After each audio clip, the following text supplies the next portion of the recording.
Yo, you guys, you going to McDonald's? Will you get me a freaking coffee? Will you get me never mind. No, I appreciate it, thank you, but I need to look at the menu, never mind.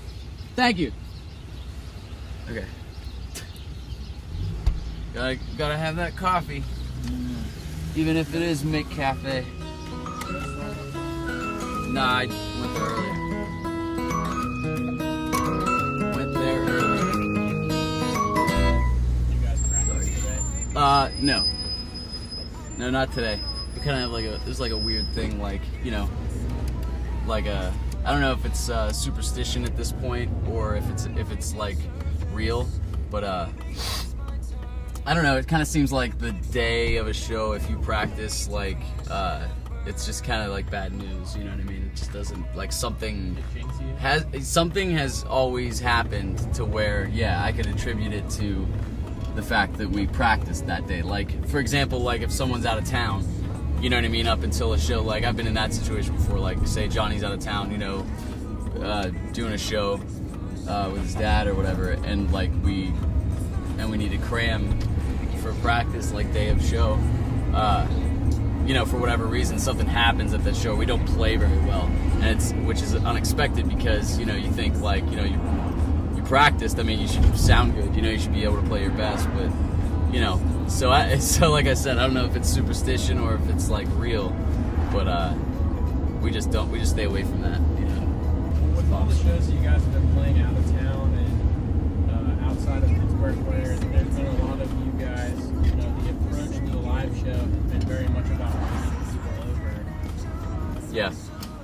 How does it feel to be playing in your hometown where there's a lot of people that you already know and, you know, a really big show? Yeah, for me, it's just playing with one of my favorite bands tonight. Tonight's just about that, just about having fun.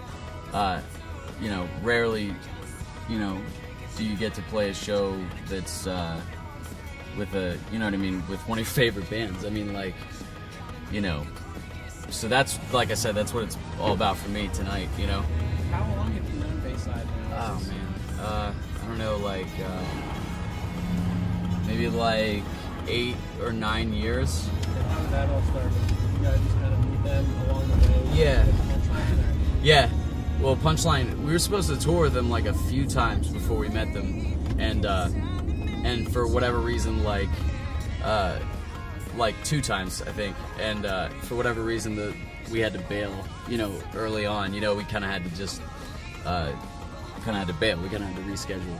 So by the time that we finally did tour with them, after like 2 canceled tours, their old bass player was like, "Man, we were beginning to think you guys were dicks." You know what I mean? Like, just like bail, like just like, yeah, sure, yeah, like definitely want to tour and stuff, but and then like, you know, flake, you know.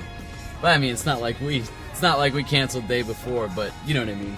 So that's kind of like funny, like, but you know, we all became friends immediately. It's just like cool dudes that I would hang out with at home. You know what I mean? Just like, they're like my buddy. You know, like just our friends, you know. What's the difference, do you think, with some of the bands that kind of are able to stick with it and sort of stand and test it out? Right. That's the key. That's the ultimate, like, that's how I would measure success in a band that I'm in. You know what I mean? The fact that, like, if I'm able to, if the band grows and grows and, you know, it gets that, like, cult following, like Bayside, like Weezer, you know, like, you know, we could name 10 more bands, you know what I mean? Like, that is what we strive for, that's what I strive for, and,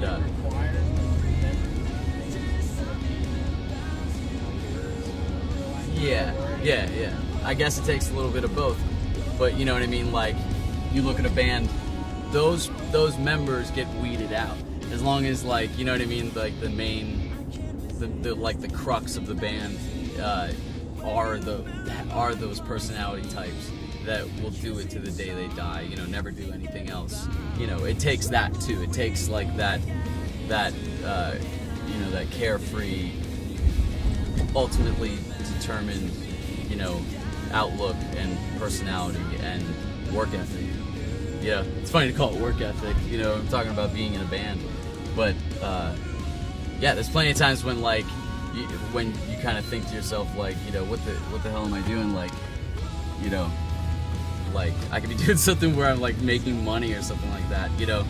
But bottom line is that like, you know, it's not, that wouldn't make me happy doing anything else. So the fact of it is that we're not like a gimmick band or anything like that has something to, you know what I'm saying, like to put out there and ride as a gimmick, you know what I mean? So it really, what it just comes down to is like, if we make music, like write songs that are good enough, people will listen, and that's kind of like our like, you know, what's the word I'm looking for? Not motto, but like that's kind of our stance on that. You know what I mean? Just like keep at it, and if you know, if you work hard enough and if you try hard enough, and you're gonna, you know, it's all about probability. You know what I mean? Like you do something long enough, you know, what you want will happen.